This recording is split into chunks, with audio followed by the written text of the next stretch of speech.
You look at a champion show horse stepping into the arena, and I mean, the first thing that hits you is just the sheer perfection of it. Right. The coat is gleaming. It literally looks like spun silk catching the sunlight. It's just the absolute picture of vibrant, unassailable health. Oh, absolutely. It looks like a living bronze statue. And you immediately assume that an animal capable of looking like that, capable of performing at that level, is in peak physical condition right down to its very pores. But that invisible destruction is the real story here. Because if you were to take a microscope and like zoom in on that perfectly glossy, lavender-scented coat, what you'd see is often a literal war zone. Yeah, a completely decimated biological ecosystem. Exactly. And that hidden, microscopic battleground is exactly what we are getting into today. Welcome to the deep dive. We are thrilled you are joining us for this one because we are pulling from the really fascinating research of Laurent Fabian. The founder of Ingredientsage, right? Right. And he put together this incredible breakdown on natural horse shampoo for sensitive skin. But our mission today isn't just about finding a product to make a horse look shiny. No, not at all. It's about uncovering how standard, everyday grooming practices are actively destroying a delicate biological ecosystem. And how, simple natural interventions can drastically improve an animal's well-being. So, okay, let's unpack this. Because I'm honestly amazed at how much hard science goes into something as seemingly mundane as horse shampoo. It is incredibly complex, actually. And that's exactly why our entire approach to animal husbandry needs a biological reality check. Yeah. We have this deep-seated tendency as humans to treat skin issues as purely superficial, like a bump here, a dry patch there, and we just think it requires a quick cosmetic fix, like a spray or a cream or something. Right. Just slather something on it. Exactly. But the skin is the body's largest organ. These topical issues are profound indicators of systemic balance. So the goal today isn't just to hand you a shopping list of what to buy at the tack store. That would be too easy. Right. We want to tear down the mechanics of the skin barrier to really help you understand why a horse's skin reacts the way it does, and how our obsessive attempts to, clean them might be the very thing causing the harm. So to really get to the bottom of this, we first have to understand the root mechanics of the problem.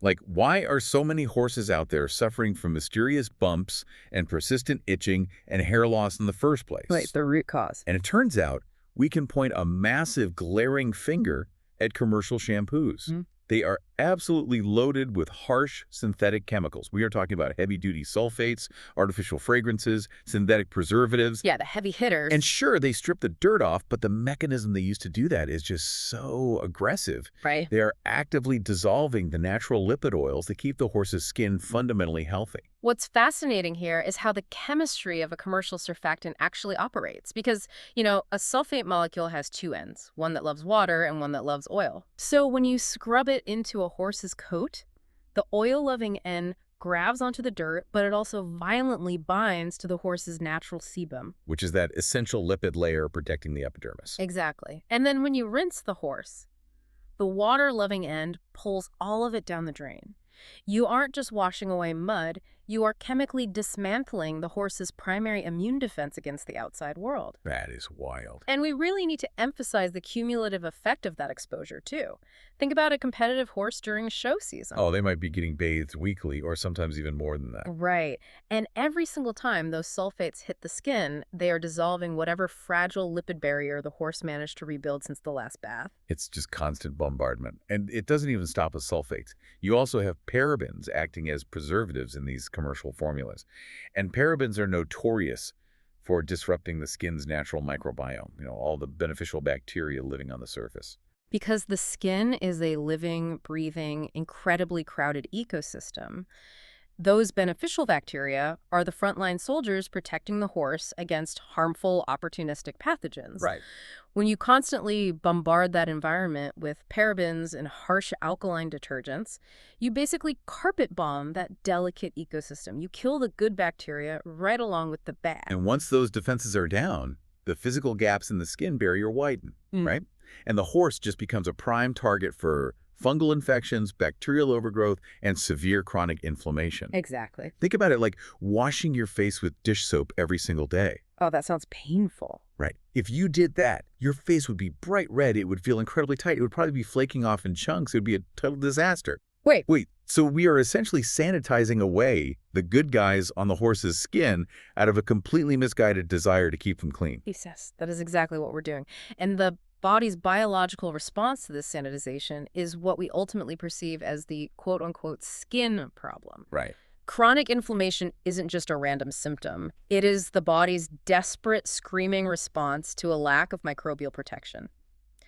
When the skin barrier is stripped of its oils and its beneficial bacteria, the immune system just panics. It detects microscopic breaches in the armor. Exactly. So it rushes inflammatory markers, white blood cells, and histamine to the surface to try and heal the perceived damage.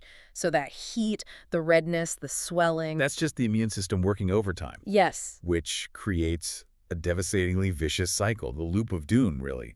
The harsh shampoo strips the defenses, the skin gets irritated and inflamed, and then the well-meaning owner looks the bumpy, irritated skin and thinks, oh no, my horse has a skin condition.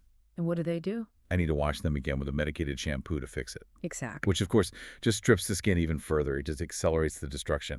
And there's this brilliant case study in the research involving a trainer who was trapped in this exact cycle. Oh, right. The trainer who just stopped. Yeah. They finally decided to just stop. They switched to a simple, gentle, natural alternative, and they saw a 70% reduction in skin flare-ups. 70%. That is a staggering statistic. Just by putting down the chemical weapons and letting the skin breathe. And it perfectly illustrates how the accepted treatment is so often the primary irritant. We are literally washing them into a state of disease. So if a chemically compromised skin barrier is essentially setting off the body's internal alarms, Yeah. what does that fallout actually look like when you walk down the aisle of a barn? How do you know your horse's ecosystem is collapsing? Well, the visual cues are deeply tied to that inflammatory immune response we just discussed.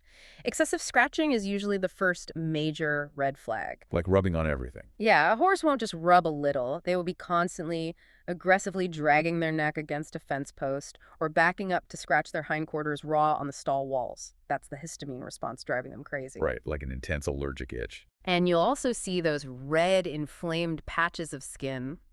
But the flaking is perhaps the most telling symptom. Because the dandruff isn't actually dirt. Right. Like, it's the physical breakdown of the skin structure itself. Precisely. Under normal circumstances, natural flaking acts like the mortar between the bricks of skin cells, holding everything together while keeping moisture locked inside. Okay, mortar between the bricks. But when you strip that sebum away with sulfates, the mortar dissolves. The skin cells die, they dry out, and they detach prematurely. Wow. That's what that severe, flaky dandruff is. It's thousands of dehydrated skin cells sloughing off because they have no lipid barrier anchoring them. And this also leads to spots where the hair becomes incredibly thin and patchy because the follicles themselves are too inflamed to hold on to the hair shaft. And the really crazy thing is that the compromised skin doesn't just react to the shampoo.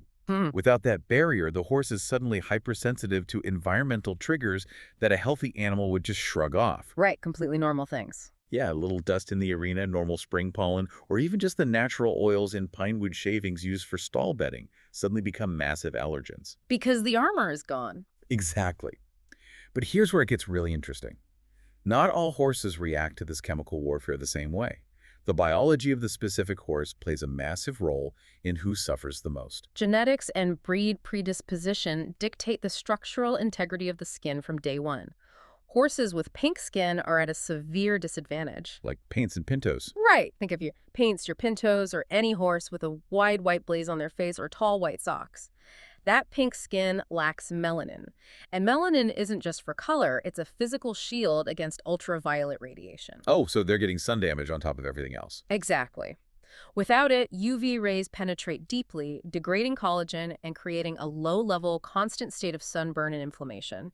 You apply a harsh chemical shampoo over that already UV-stressed pink skin, and you have a recipe for severe dermatitis. That makes total sense. And you also have to consider coat texture. Breeds like thoroughbreds and Arabians physically possess a thinner, more delicate dermal layer compared to, say, a heavy draft horse. Their skin is quite literally more fragile. Now let's talk about age, because the biological reality of getting older completely defied my expectations here. How so? Well, I would automatically assume an older senior horse would have tougher skin. Like a thick callus that builds up over 20 years of living outside, bracing against the wind and rain. Right. But the source says the exact opposite. Why is an older horse's skin actually getting weaker? It's a very logical assumption. I mean, we equate weathering with toughness, but that ignores the internal mechanics of aging. As a horse enters its senior years, their endocrine system shifts. Okay. Their sebaceous glands, which are responsible for pumping out that vital protective oil we talked about, begin to atrophy. Their natural oil production just drops off a cliff. Oh, wow. So that built-in lipid layer, it's physically thinning out, leaving the skin dry and brittle. Combine that with a senior immune system that naturally responds slower to threats, and they simply don't have the biological resources to bounce back from a harsh chemical bath. That is so sad, but it makes so much sense when you visualize the oil pumps just slowly shutting down. A young, healthy 5-year-old might regenerate that stripped oil in a few days. A 20-year-old horse might take weeks, leaving them completely unprotected the entire time. Right. And speaking of the 5-year-olds, young horses aren't totally immune either, are they? No, not at all. Because they can experience severe temporary skin sensitivity during massive growth spurts. Like their bodies are pouring every available nutrient, vitamin, and mineral into building bone density and muscle mass. Exactly. The skin, being an external organ, gets pushed to the bottom of the biological priority list. The barrier gets neglected from the inside out. The skin is almost always the last organ to receive nutrients and the first to sound the alarm when the body is under systemic stress. So if a young horse's skin barrier is inherently compromised by rapid growth, and an older horse's barrier is failing from a lack of sebum, the goal can't just be to clean them with harsh detergents. We have to somehow wash the dirt off while leaving that fragile, microscopic lipid layer completely intact. Which brings us to the natural arsenal. Right. The scientifically backed ingredients that actually promote healing instead of causing harm. How is that chemically possible? Well, this is where botanical chemistry really shines. The foundation of this natural approach is oatmeal. We've known for centuries that an oatmeal bath soothes a rash, right? But modern science shows us exactly the mechanism at play. Yeah. Colloidal oatmeal contains natural chemical compounds called saponins. Okay, I love this part. The saponins cleanse the skin, but they do it in a fundamentally different way than synthetic detergents. Very different. If commercial sulfates are like a heavily armed SWAT team kicking down the door to clean the house, Right. Breaking the windows, smashing the furniture, ruining the whole ecosystem just to get the dirt out, then the saponins in oatmeal are like tiny, polite bouncers who just quietly tap the dirt on the shoulder, escort it out of the club, and they don't break a single piece of furniture on the way out. That is a phenomenal visual, and chemically, it's spot on. Polite bouncers. Yes. Sulfates are what we call indiscriminate surfactants. They bind to water and oil with aggressive force, literally ripping everything away from the surface. Whole destruction. Exactly. Saponins, on the other hand, are highly selective, mild surfactants. They create a gentle lather that lifts particulate dirt and environmental debris without breaking the molecular bonds of the complex lipid structures underneath. So the barrier stays intact. I'm telling you, the polite bouncers analogy makes total sense. So what else is in this natural arsenal? Aloe vera is a crucial component, and this isn't just, skincare marketing hype. The biochemistry of aloe is incredibly potent. Really? I always just thought of it as the green gel you put on a sunburn. It's much more than that. Aloe vera contains compounds like aloin and salicylic acid, which actively block inflammatory pathways in the skin. When you have a horse that is covered in hives, visibly angry and radiating heat, aloe penetrates the epidermis and chemically commands the immune system to stand down. It just shuts off the alarm. It rapidly cools that topical inflammation. And we also see tea tree oil utilized frequently in these natural formulas, which is a powerful natural antimicrobial capable of dismantling the cell walls of those opportunistic fungal and bacterial overgrowths. But we have to put a massive flashing warning label on tea tree oil right here. Well, absolutely. Because people fall into the trap of thinking natural automatically means safe. But essential oils are incredibly highly concentrated biological weapons, really. If you just slather raw, undiluted tea tree oil onto a horse's back, it will cause severe chemical burns, won't it? Without question. A pure essential oil can be vastly more irritating than a synthetic chemical if handled recklessly. Proper botanical formulations require exact, scientifically measured dilution ratios to be safe and effective. You cannot just mix this stuff in a bucket in the barn aisle and hope for the best. Please do not try to play chemist in the barn. Which brings us to coconut oil derivatives, the final heavy hitter in the natural lineup. Right. These are unique because they are gentle enough for daily use, which is rare, and they pull double duty. They lightly cleanse while actively mimicking the horse's natural sebum, patching the holes in the moisture barrier. And patching those microscopic holes is the ultimate goal here. When the skin is deeply hydrated and the lipid barrier is continuous and intact, the immune system finally gets the signal that the castle walls are secure. The siege is over. Exactly. It stops flooding the surface with histamine and inflammatory white blood cells. The swelling subsides, the maddening itch disappears, and the damaged tissue can actually begin the process of cellular repair. But, and this is a big but, having a bottle of perfectly formulated, saponin-rich, aloe-infused shampoo is completely useless if your execution is wrong. The execution is everything. You can take the best natural product in the world and still cause a massive dermatological disaster if you don't understand the science of application. There is a deep art to equine bathing protocols. And the most critical scientific variable that dictates success or failure, even before the water touches the horse, is the pH level of the product. Right, because a horse's skin operates on an entirely different pH scale than a human skin. They are biologically distinct. Every mammal has an acid mantle. It's a very fine, slightly acidic film on the surface of the skin secreted by the sebaceous and sweat glands. And it acts as a hostile environment for bacteria and viruses. Okay, so it's another layer of armor. Yes. Human skin leans more acidic, usually around a pH of 4.5 to 5.5, but equine skin is closer to neutral, ranging from 7.0 to 7.4. That's a huge difference. It is. If you take a high-quality, perfectly natural, expensive human shampoo and use it on a horse, you are introducing a highly acidic substance to a neutral environment. Oh. It will instantly chemically burn and disrupt the horse's acid mantle, wiping out their microbial defenses. The product must be specifically titrated for equine pH. Which brings me to this bizarre psychological blind spot humans have when it comes to animal care. Are we just falling for the lavender vanilla trap? Oh, the fragrance issue. Yeah. We project our own aesthetic desires onto the horse. We associate a strong, flowery, artificial lavender or vanilla scent with the concept of clean. Right. Like, we want our horse to smell like a luxury human day spa, completely ignoring the biological reality that synthetic fragrance is the #1 allergen triggering their skin reactions. This raises an important question about how human preferences consistently interfere with proper animal husbandry.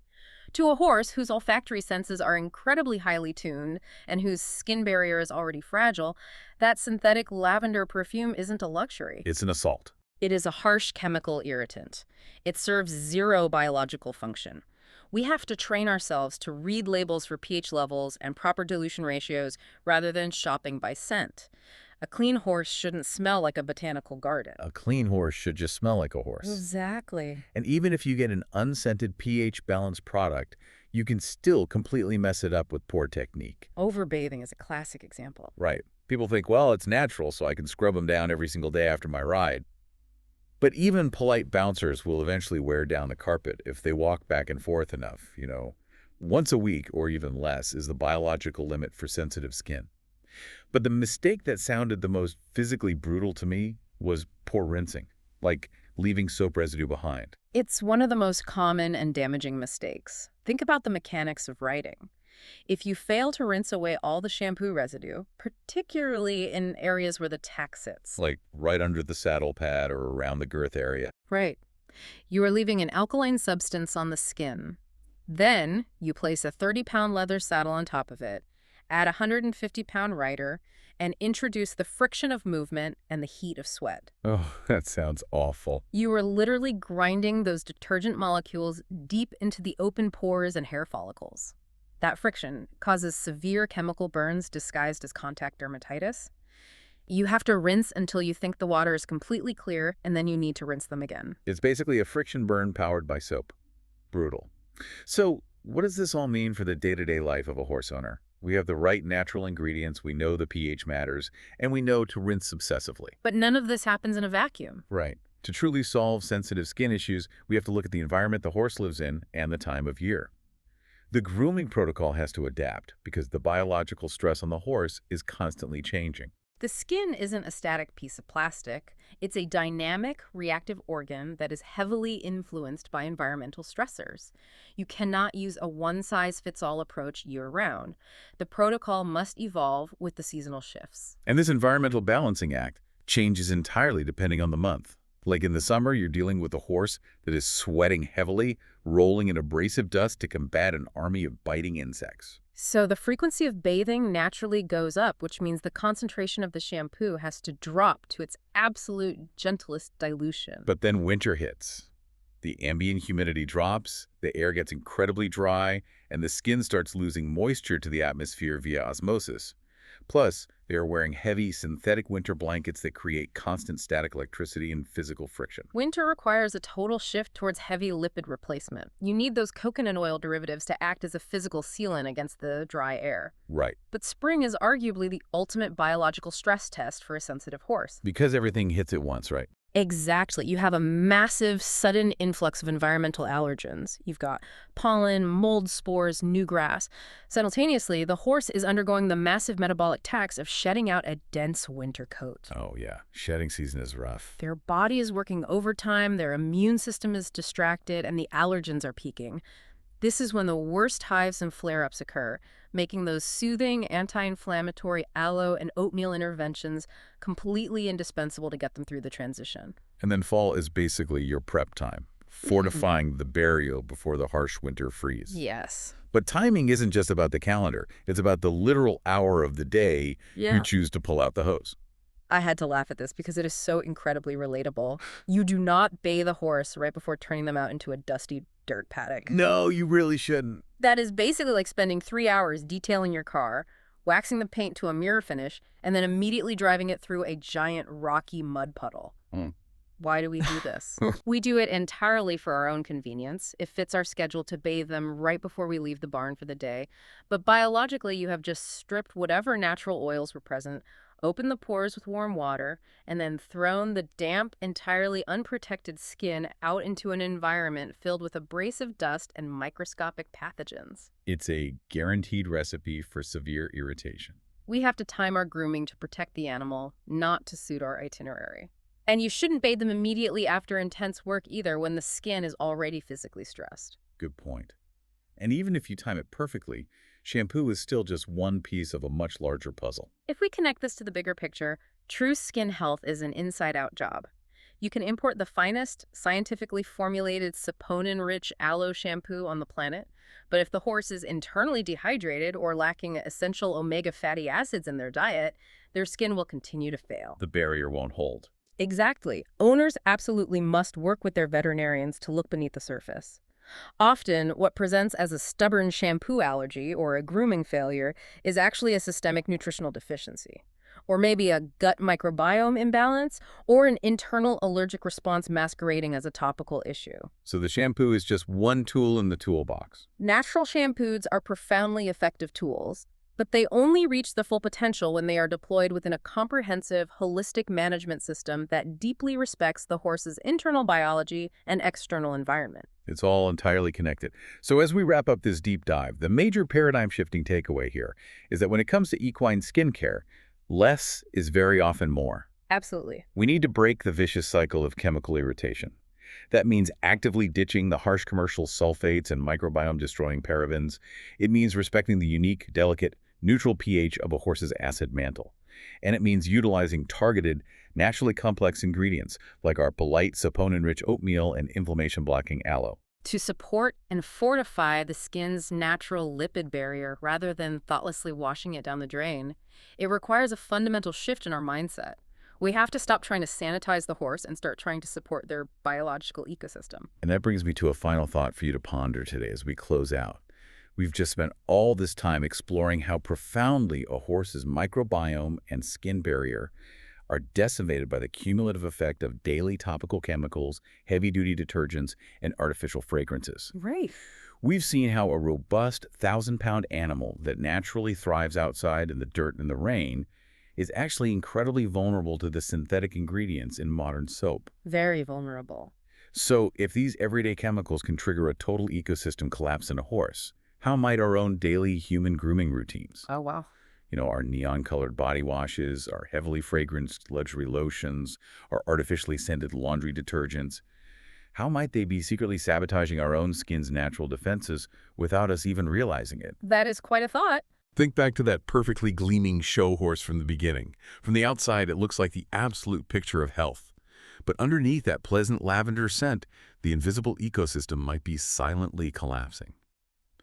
Makes you want to go check the label on your own shampoo bottle right now, doesn't it? Thanks for joining us for this deep dive. We'll see you next time.